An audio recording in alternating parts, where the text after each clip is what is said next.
Well, those ongoing tensions are having a couple of impacts. One, they're actually talking about it right now, the meeting underway, talking about the impacts that it might have to the four member nations. That's Australia, India, Japan, and the United States. Some direct, some indirect. So it is a very big topic of concern, not only for Quad nations, but nations around the country. But there's another thing that's related to this, and that's the United States. The fact that they've sent their senior diplomat, the U.S. Secretary of State, to Australia for this Quad meeting at a time when those tensions are gaining attention around the world, certainly taking a lot of the United States focus. The United States hopes sends a message, and certainly that's being received here in Australia, that this region, the Pacific and the Indo-Pacific in particular, is still vitally important. It's prosperity and security, and that is something that leaders from all of the nations are hoping comes through with the fact that the U.S. Secretary of State Antony Blinken is here in Australia at the moment.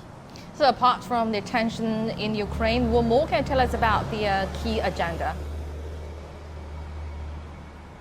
Well, they're certainly covering a wide range of topics today. It'll be quite amazing to see if they get through all of them. One of the things, well, that includes certainly China's increasing presence across the Indo-Pacific, across the region.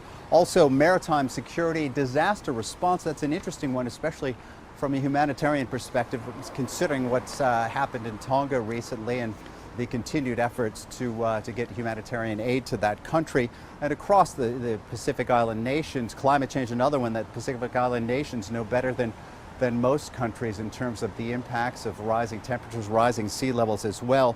And then there's COVID, and in particular COVID vaccines. Now that's something the nations, the four Quad nations, had pledged earlier to distribute more than 1 billion, I think it was 1.3 billion COVID vaccinations across the globe, and in particular to this region. Now, Prime Minister Scott Morrison of Australia is also taking part in this meeting, at least for part of the time. The ministers will also have bilateral discussions amongst each other and go a little bit further into depth in some of the issues that really are a little bit more germane to their geographic locations. Now, Antony Blinken, after spending time here today, will head to Fiji next, where he will meet with Pacific Island leaders again, where COVID vaccinations will top the agenda of things to discuss.